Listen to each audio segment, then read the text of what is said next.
Il y a un comportement ultra toxique qui plombe la vie de beaucoup de personnes et qui ruine leurs résultats. Si vous vous reconnaissez, il va falloir faire un travail de fond. Et si vous reconnaissez des personnes comme ça autour de vous, faites très attention. Ce comportement est hautement toxique pour vous, mais aussi pour les autres. Quel est ce comportement? C'est des personnes qui sont toujours méfiantes, qui se méfient de tout. Dès qu'il y a une opportunité qui leur passe sous le nez, ils se méfient et la laissent filer et limite ils la rejettent, ils balancent des cailloux ou donnent des coups de bâton, mais ils dégagent l'opportunité. Des exemples. Par exemple, justement, là où je vois le plus, c'est sur Facebook. Par exemple, sur mes réseaux sociaux, par moment, je fais souvent de la publicité, donc je touche des personnes qui ne me connaissent pas.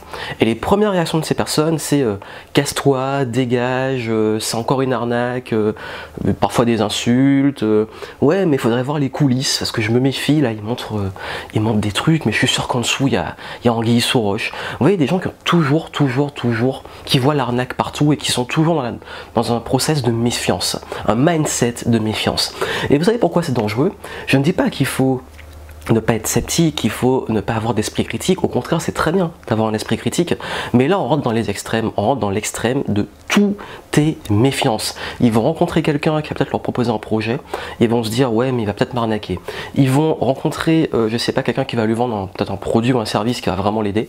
Il va se dire, ouais, mais non, c'est pas pour moi. L'exemple le plus courant, c'est que j'ai été comme ça un petit peu pendant une période où j'avais acheté une formation qui m'avait absolument rien apporté. J'avais payé des centaines d'euros pour une formation en marketing qui m'avait rien appris et j'ai commencé à être très méfiant vis-à-vis des marketeurs. Et le gros souci, c'est que j'ai carrément arrêté d'acheter des formations, acheter des livres et je me méfiais de tous ces contenus. Et le souci, c'est que j'ai commencé à stagner parce que forcément, quand on se forme plus et qu'on pense que tout le monde est là et nous veut du mal, on ne fait plus grand chose. Et jusqu'à ce que je me rende compte au final que j'ai réussi à passer ce cap-là mentalement et à faire confiance à quelqu'un, à acheter une formation et voir que finalement tout le monde n'était pas en train de vouloir m'arnaquer. Et puis même, sur tous les programmes que j'ai achetés, il y en a beaucoup, même des livres, beaucoup ont peur quand ils investissent en eux, dans un livre, dans une formation.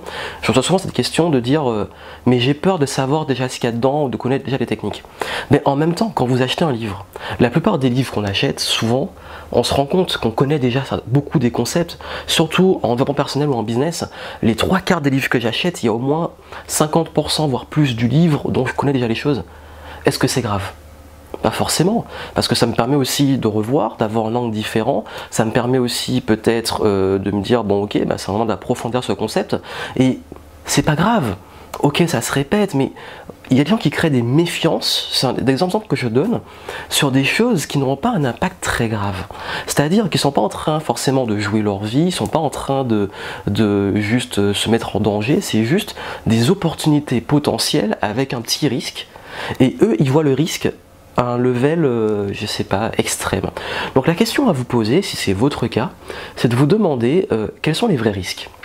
Voilà, vous voulez acheter un livre à 20 € et vous sentez que vous allez vous faire arnaquer parce que vous connaissez déjà le contenu du livre. Au pire, vous avez perdu 20 €. Au mieux, vous avez appris des nouvelles choses ou un angle différent. Vous avez quelqu'un qui vient vous rencontrer durant une soirée, qui vous propose un partenariat, de venir à un événement et d'être partenaire avec lui pour une opération, et vous avez peur en vous disant oui mais il va profiter de vous, etc. Qu'est-ce qu'il y a à gagner? Peut-être que vous pouvez gagner en visibilité, vous pouvez gagner rencontrer de nouvelles personnes, vous pouvez peut-être, si ça marche pas, vous êtes toujours au même point. Si ça marche, vous avez avancé, même si vous gagnez rien, par exemple au niveau financier. Moi, très souvent, quand on me propose des opportunités, par exemple d'intervenir à un événement, un partenariat, etc., si je peux et que je vois que j'estime que c'est bien, je le fais, mais je ne crée pas déjà une barrière de méfiance en me disant la personne est là pour profiter de moi. J'essaie de voir un petit peu toujours les opportunités et évaluer le risque à l'opportunité, et on se rend compte souvent, parfois on se fait des scénarios dans la tête qui sont un petit peu extrêmes. Et si vous avez des gens dans votre entourage qui sont comme ça, plus que jamais, attention, parce que ce qu'on appelle les méfiants, les personnes méfiantes, elles vont passer votre temps à vous décourager vous aussi, à vous dire non, ça c'est dangereux pour toi, ne sors pas de ta zone de confort, ne teste pas ton idée. Vous savez, tous les gens qui disent c'est pas pour toi, ça marchera jamais, c'est pas le bon moment, les gens un petit peu toujours dans le négativisme, le pessimisme, que c'est vraiment un mindset pessimiste de croire que tout ce qu'ils vont faire va amener à des conséquences négatives. Si c'est votre cas, essayez vraiment de faire un travail dessus. Réfléchissez toutes les autres fois où vous avez vu peut-être une opportunité potentielle, où vous avez eu un désir, un appel, et vous avez été freiné par votre méfiance. Essayez de juger justement les risques et le résultat possible. Et puis essayez aussi de voir autour de vous, il ne faut pas faire le tri dans les gens qui sont comme ça ou leur faire réaliser qu'ils sont toujours en train de voir le mal partout. Parce qu'on n'est pas dans un monde de bisounours, mais on n'est pas non plus dans un monde où tout le monde nous veut du mal. Et il y a des deux, il y a des nuances.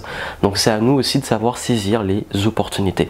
Activez votre radar opportunité, gardez un esprit critique, c'est très bien, mais ne laissez pas l'esprit critique prendre le dessus et vous priver de toutes ces opportunités. À vous de jouer.